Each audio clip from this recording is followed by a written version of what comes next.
네, 지금부터는 종목 얘기 좀 더 자세하게 해보도록 할게요. 일단은 어제 시장 특징 종목들 확인해봐야겠죠. 오늘은 이분 모시고 함께하겠습니다.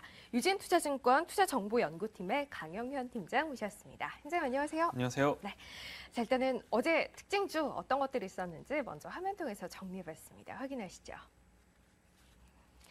자, 어제 시장에서 흐름 괜찮았던 것들 추려봤습니다. 일단 완성차 주가 어제 시장에 돋보이는 강세를 보였죠. 최근 한 3월 정도 반등 이어지고 있습니다. 어제도 현대차, 기아차 모두 3% 내외 강세를 보였고요. 어제 시장의 특징 가운데 하나라면 또 낙폭 과대했던 업종 종목군들의 반등도 꼽을 수 있을 겁니다. 건설주, 증권주 대표적인 낙폭 과대 업종이죠. 어제 시장 조선주도 마찬가지입니다. 함께 이제 반등세를 보였습니다. 어제 연 고점 경신했던 종목도 하나 있었습니다. SK인데요. SK이노베이션 등 핵심 자회사의 턴어라운드에 대한 기대 이외에도 발전자 회사 가치가 모멘텀으로 작용하고 있습니다. 자, 이 가운데 오늘은 자동차주에 대해서 얘기를 좀 해보도록 할게요. 미국에서의 연비 과장 논란에도 최근 연일 주가 상승하고 있습니다. 낙폭이 과했다는 판단으로 최근 기관 매수가 며칠 이어지면서 주가 반등 이끌고 있는 상황이고요. 어젠 또 이슈도 하나 있었습니다. 현대차의 세계 차종이 미국 중고차 잔존가치 평가사가 발표한 2013년 잔존가치상을 수상해 연비 과장 논란을 희석시킬 만한 호재가 됐다는 평가 잇따랐고요. 현대모비스 역시 현대차, 기아차 상승과 함께 더욱더 강한 상승 흐름을 보여줬습니다.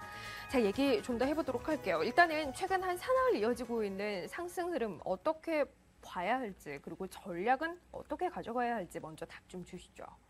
네, 현대차 그룹 관련된 부분들은 뭐 전반적으로 봤을 때 시장 상황과 연관이 돼 있다 보시면 될 겁니다. 네. 뭐 외국인들이 매수 주체로 떠오르지 않은 상황에서 기관 투자가들 그것도 차익 거래 중심의 프로그램 매수가 유입이 되면서요. 그동안 낙폭이 있었던 자동차, 건설, 증권, 은행 관련된 부분 거기에는 그리스 사태가 정점을 찍을 거다는 융커 회장의 말이 좀 있었고요. 그리스뿐만 아니라 유럽 전체에 대한 구제 금융을 IMF와 협의가 되었다라는 거고 결국에는 그 규모 자체가 긴축안도 조금 양보를 하면서 지원하는 부분에 대해서 합의를 봤던 부분이 시장 심리를 강화를 시켰는데요. 결국에 그렇게 되었을 때 외국인들이 적극적으로 매수를 나서서 주식을 끌어올렸다면 굉장히 좋은 의견을 받을 수가 있을 겁니다. 그런데 워낙 좀 낙폭도 컸던 부분들도 있고 그동안 IT주 중심으로 주가가 올랐었던 부분이 있는데 그 부분을 팔아놓고 주식은 채워야 되는데 가만 보니까 이익은 많이 내는 부분들 그리고 앞으로도 많이 깨지지 않을 부분들 보다 보니까 자동차주가 눈에 들어오더라. 그래서 조금 산 거다. 이렇게 보시면 될 것 같고요. 네.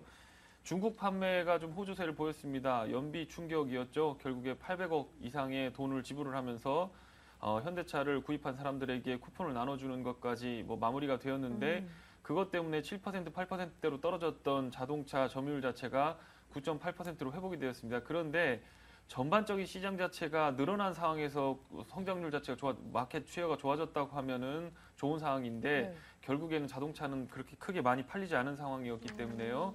전반적으로 자동차주에 대한 의견 자체는 그렇게 적극적으로 보시면 안 될 것 같다. 이렇게 좀 정리를 해야 될 것 같습니다. 며칠 이어지고 있는 상승 역시 기관의 수급의 힘에 의한 부분이 컸고 이에 대해서도 점수를 크게 주기 힘들다라는 판단이시고요. 기술적인 반등 정도로 그 의미 국한할 필요가 있지 않는가라는 것이 전체적인 의견인데 이 부분은 어떻게 봐야 하는 겁니까? 미국의 연비 과장 이슈 일단 뭐 현재 상황에서 더 확대되지는 않는 것 같다라는 느낌은 있는데요. 분위기는 어떤가요? 아주 처리를 잘했습니다. 사실은 자동차에 대해서 뭐 이건 약간 사기죠.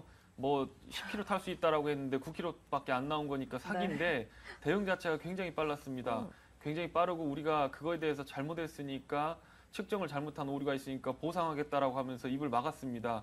예전에 도요타 같은 경우에는 리콜 사태가 있는데 버티다가 굉장히 큰 타격을 받던 부분이 있는데요. 현대차 같은 경우는 굉장히 해결을 잘했다. 결국에는 그것 자체가 연비 자체가 미국 사람들 차 보시면 현대차가 연비가 안 좋다고 약속한 연비보다 안 좋다고 하더라도 연비가 나쁜 차가 아닙니다. 그거는 쇠가 얇기 때문에 그렇고 차가 가볍기 때문에 그런 부분이 있는데요. 결국에 그것보다는 지금 EDU라고 급발진 사고 관련된 부분들이 있을 겁니다. 나올 악재가 나온다면 그 부분에서 나온다면 굉장히 큰 쇼크를 먹을 수는 있지만 지금 상태에서 연비 문제로 자동차에 영향을 미치는 건 좀 끝났다라는 부분이고요. 다만 환율이 지속적으로 하락을 하고 있고 엔화가 계속 약세를 보이고 있는 부분들은 생각을 해보셔야 됩니다. 일본의 정권이 바뀌게 되면서 일본도 중앙은행이 돈을 또 풀기 시작했고 네. 그러면 엔화가 싸집니다. 그러면 엔화로 평가가 되는 또 미국, 일본 차들도 굉장히 싸지겠죠. 그렇기 때문에 경쟁이 심해져요. 한국차하고 도요타하고 큰 문제가 있어서 뭐 붙는 게 아니라 결국에는 연비뿐만 아니라 다른 모든 것을 놓고 보았을 때 가격 경쟁력이 측면에서 밑으로 빠질 수밖에 없고 그렇다 보면 딜러들한테 돈도 더 줘야 되고 마케팅도 더 해야 되고 그렇기 때문에 비용이 많이 증가할 겁니다.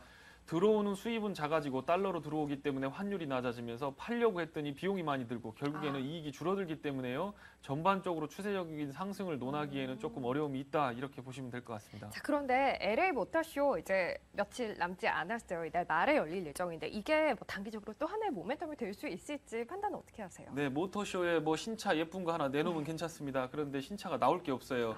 내년 3분기까지는 기아차, 현대차 통틀어서 좋은 차, 새로운 차가 나오기가 어렵습니다. 네. 결국에 우리가 보는 게 뭐 30개월마다 한 번에 새 차가 나오냐, 40개월마다 나오느냐인데 지금 40개월 정도로 밀려 있는 상황입니다. 신차 모멘텀이 없는 상황에서 모터쇼 해봐야 기존 차량에 대한 마케팅밖에 안 되기 때문에요. 이미 K7하고 K5가 그리고 현대차 그랜저와 제네시스가 얼마나 판매고를 보일 것인가에 대한 부분이 문제인데 그것도 기존 모델이기 때문에 밀어내려고 한다면은 아마 가격 할인을 들어간다든가 하는 부분들이 있기 때문에 자동차주 전반에 대해서 크게 기대감을 갖기는 어렵다 이렇게 보시면 될 것 같습니다. 네, 알겠습니다. 자, 그러면 이렇게 기술적인 반등도 보이지 못했던 어제 오르는 시장에서도 힘이 없었던 종목들은 또 어떤 것들이 있었는지 화면 통해서 이어서 확인해 보겠습니다. 어제 대표적인 급락세를 보였던 종목 가운데 하나 GS 리테일 있습니다. 어제 시장 7%대 급락을 보였죠. 백화점과 대형마트 등에 비해서 정부 규제에서 자유롭다는 이점으로 상승세를 보여왔지만 어제 관련 이슈가 문제되면서 큰 폭 하락하는 모습이었습니다. 날씨 최근에 추워지는 가운데 의류주에 대한 관심 적지 않은 상황이었죠. 매출 신장에 대한 기대 높습니다. 하지만 어제 외국인과 기관이 동반 매도했던 가운데 관련주들 일제히 급락하는 모습이었습니다. 어제 코스닥 시장에는 새롭게 입성한 종목도 있었습니다. 반도체 제조업체 오리로 광통시인인데요. 공모주 청약 당시 높은 인기에도 어제 거래 첫날 급락세를 보였습니다. 시초가에서부터 공모가 1,300원 하회하더니 결국 10% 가까이 급락한 채 거래를 마쳤습니다. 이 중에서 GS 리테일에 대해서 얘기 좀 더 해보도록 하죠. 이제 상장 1주년 얼마 남지 않았는데요. 어제 7%대 급락, 상장 이후에 가장 큰 폭의 하락이었습니다.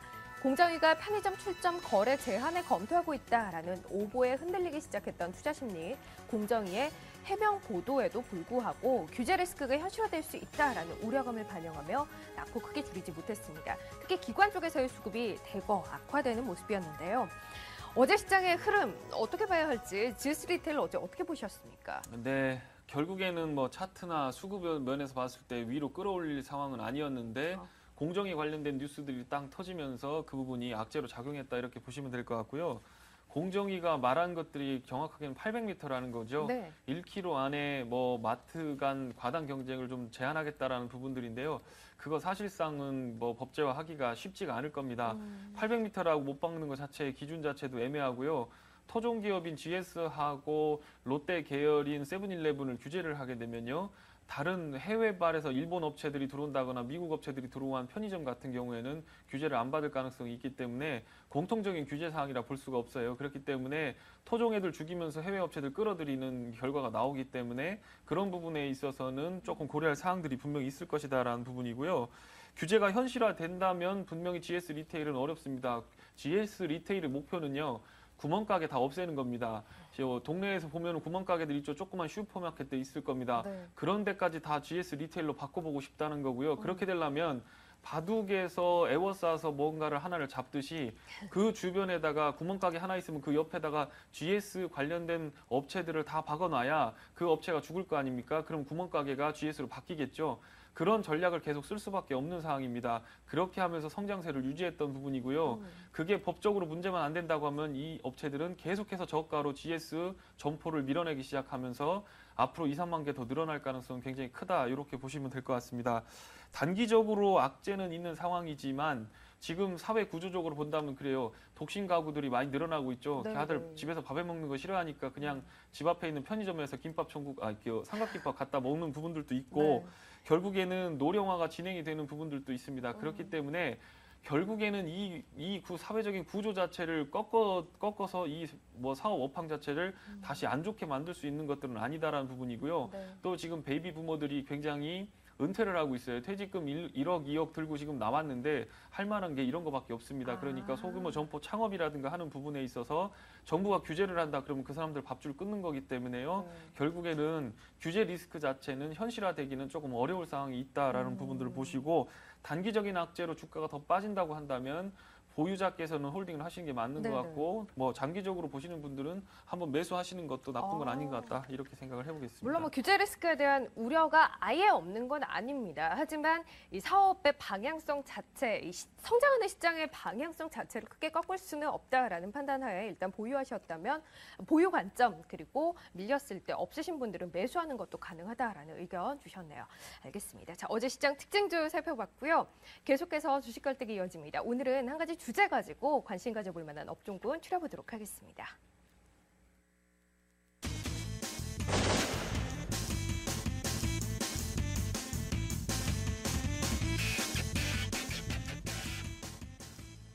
지난해부터 국제회계 기준 IFRS가 도입이 됐죠. 그런데 이제 이 적용하는 기업의 자산 규모에 대해서 제한이 있었습니다. 이제 내년부터는 전체적으로 다 적용하는 것이 의무가 돼요. 네. 관련한 얘기를 좀 해보고 싶은데요. 일단 자세히 어떤 내용인지 살펴주시죠. 네, 그동안 우리는 K-갭이라고 했는데요. Generally Accepted Accounting Principle이라고 하는 건데 결국에는 미국식이었다는 거예요. 그래서 미국이 엔론 사태라고 옛날에 에너지 기업이 분식회계하면서 완전히 미국 경제를 한번 흔들었던 적이 있는데 그거 이후에 우리가 지금 런던이나 유럽 시장에 금융시장에 들어가 있는 회계 기준으로 들어가는 부분으로 우리가 바뀌고 있는 과정이다.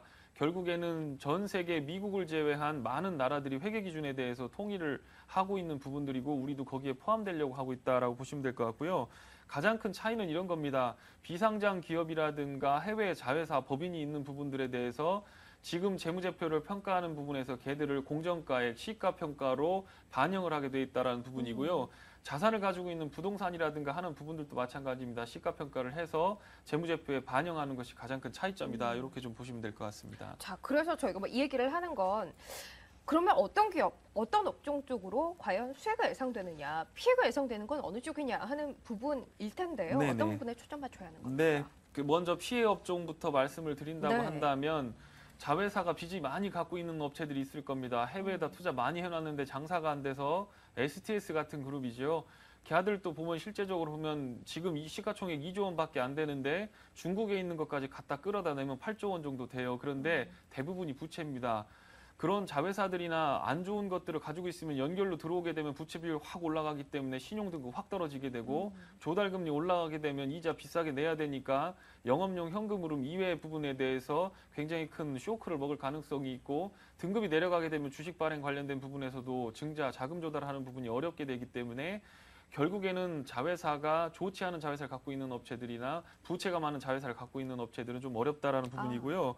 결국에 우리가 봤을 때 장부가로 평가했던 부분입니다. 기존에는 예를 들어서 자동차 한 대를 샀다라고 한다면 취득 원가로 장부에다 기재를 했던 부분이에요. 그런데 이제는 앞으로 이걸 중고차로 팔았을 때 얼마 받을 수 있느냐를 장부가에다 넣는다는 겁니다.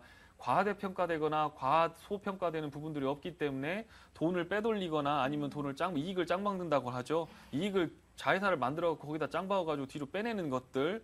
뭐 유럽 쪽에다가 이렇게 해서 돈을 투자를 한다, 뭐 이라크에다 투자를 한다라고 하면서 결국엔 돈 빼돌리고 하는 부분들이 이제는 불가능해진다라는 부분이 조금 투자자들한테는 좋은 부분이고요. 네. 결국에 우리가 투자 포인트로 삼아야 하는 부분들은 비상장 계열사를 가지고 있는 대기업들, SK 같은 거, GS 같은 거, GS는 GS 칼텍스라는 비상장 회사가 있지 않습니까? 네네. 돈 아주 잘 버는 회사입니다. 그런 회사들이 이제 IFRS 관련된 부분으로 들어오게 되면서 그동안에는 큰 의미 없었죠. 왜냐하면 2조 원 미만의 회사들은 평가를 안 받았기 때문에 그거에 대해서 시장이 관심을 두지 않았습니다. 대기업 몇 개 기업이기 때문에요. 그런데 이제 시장 살아나면서 IFRS가 법령화되기 시작하면 그쪽에서 수혜를 받을 수 있다라는 부분 말씀을 좀 드려보겠고요. 삼성물산 같은 경우에도 마찬가지입니다. 지금 삼성전자 지분 자체가 8조 원 정도 되는데 이 회사가 시가총액이 9조 원입니다. 그러니까 1, 2조 원밖에 안 된다는 얘기죠. 그거는 말이 안 되는 가격입니다. 네. 그렇기 때문에 영향을 좀 받을 수가 있다라고 생각을 하시면 될 것 같고요. 지금 중형 기업들 중에서 IT 부품주들하고 자동차 부품주들은 지금 해외 법인들을 잘 세워놨습니다. 대표적인 예로 성호 하이텍이나 SL 같은 애들이요. 결국에는 걔들이 자회사의 이익을 땡겨서 재무제표에 반영을 하게 되면 퍼가 지금 7배, 8배 하던 부분이 2배, 3배로 내려가게 됩니다. 그러면 싸지는 거죠. 그렇게 되면 주식을 매수하는 세력들이 들어올 가능성이 굉장히 크다라는 부분 말씀을 드리고요.